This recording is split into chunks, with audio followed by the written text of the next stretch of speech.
Alright, today I'm going to do the presentation in English, so if you don't understand it too well, don't worry about it. Amaya is going to have it in Basque in the PowerPoint.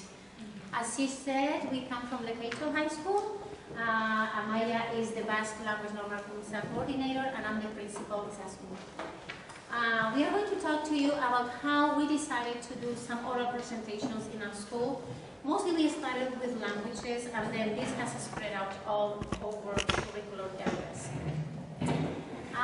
Somebody came to visit us like a month ago, and they told us that they were very interested in us sharing with you how did we start with this program. If you wonder from my accent, I lived in America for 18 years, and now I've been in Lekeitio for 13. And one of the things that was kind of astonishing to me was that our students have been learning English for 6, 7, 10, 15 years. And then it was hard for them to have an oral presentation, not only 10 minutes, just 3 minutes. Okay, so 6 years ago, we started a plan, the Basque department, the Spanish department, and the English department, and French, that we had to put that in our curricular programs. Why? Because if we don't give it a grade, the students will say, oh, are we going to have a grade? No, it's not there, so it's not going to be as important. So we decided to do a program in every language that the oral presentation has to be in the programación, all right? That's something that we started slowly. I have to say that, okay, can we go back once? All right, no, okay, don't worry about it. Was this something that we decided just because we like oral conversations and all that? That's fine, don't worry about it. We said, okay, the law, the law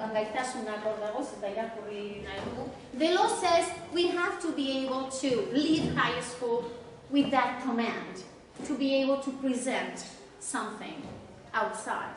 So that's the law says. So what we as teachers, what do we have to do for two things? Number one, do what the law says, and number two, why do we have to present that to our students? Number one, in society, right now, we have to sell ourselves. We have to be able to say, oh, I am a good student, I know this, but we have to be able to convince people.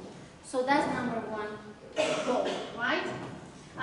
Then we said, why are we teaching all this? At school, some of my students, when they do an oral presentation, they prepare it really well, much better than an exam. You know why? Because they are going to be in front of people. When they do an exam, nobody's going to watch you. But when you have to do an oral presentation, they have to prepare it. So we said, our students, they have that challenge, but we are going to do this in Basque, Spanish, English, and now in French in my school, all right? So I said, at school, in society, and also in the job fair. We talk to many enterprises, people who come to the schools, and they say, you know what? You have to train your students to be able to sell what they know. To get a good job, I need to know my material, but I need to know, number one, is how to sell them. How to say that I can do that job, all right? So this was not a very easy task, and what we decided is that we cannot force a teacher to do something. And I'm the principal now. I was not the principal 4 years ago when we started this program. But other teachers have been seeing that oral presentation is very important. And now in our school, and Amaya is going to tell you more information, in our school we have oral presentations in every single subject. Math, science, English, French, Basque, whatever. But it's not only part of the requirement in the programación, it's something that the teachers now believe that is good for them. So I hope that, and we are going to tell you more or less a little bit of the process. It's not something like super standardized, but I would say 90% of our teachers do it. So if you have any other questions, I do speak Basque too, but I wanted to do something like, it's easier for me to do it in English so you can see what we do with the students and the difficult times that our students have to go in an oral presentation. So it's good for us to understand that we as teachers, we are in front of an audience, that's what our students have to do. And I prepared for this, by the way. Okay, thank you. Eskerrik asko.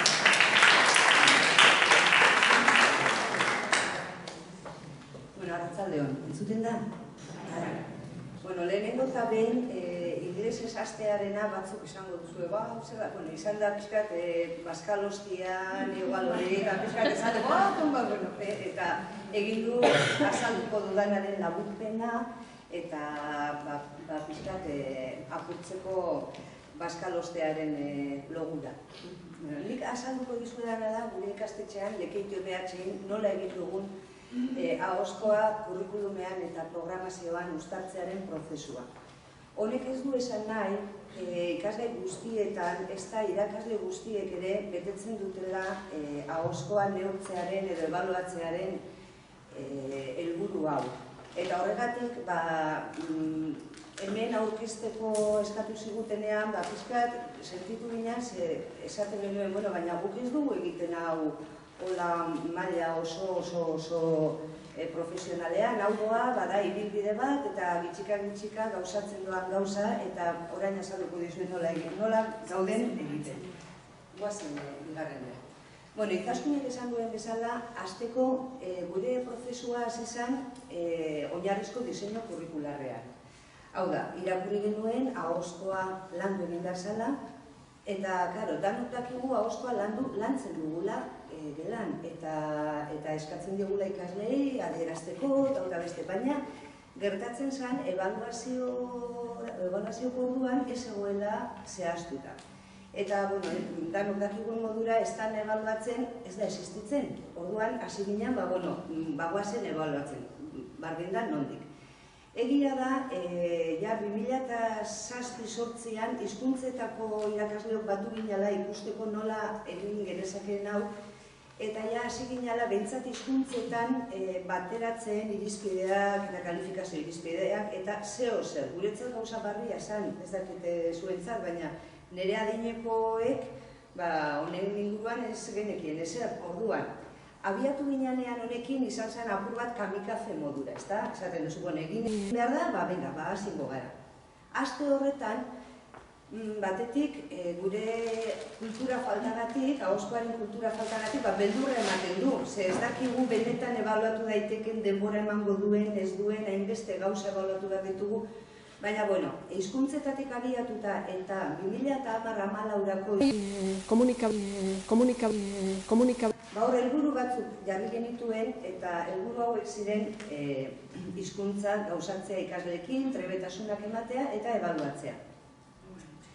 Gauza da, bardin dio, hemen ikusten duzuen modura, jarri ziren helburu bi hauek 2010-2014. Bata izan zen, ahozkotasunean trebatzeko jarduerak txertatzea kurrikulumean, eta bigarrena, ahozko aurkezpenak sustatuko dituen metodologia eraginkorra, Bueno, hasi zen. Egia da, irakasle askori kosta egiten zaigula, beldurrak ditugulako, ez dugulako hau ikasi gure jardunean, baina, gu pixkat etorri gara animatzera, eta esatera, naiz eta gu ez gara egon horretan formatuta gehienok, hasi eskero eta ikasle eskatu eskero, beraiek oso erantzun ona ematen dutela batetik, eta bestetik sorpresa batzuk.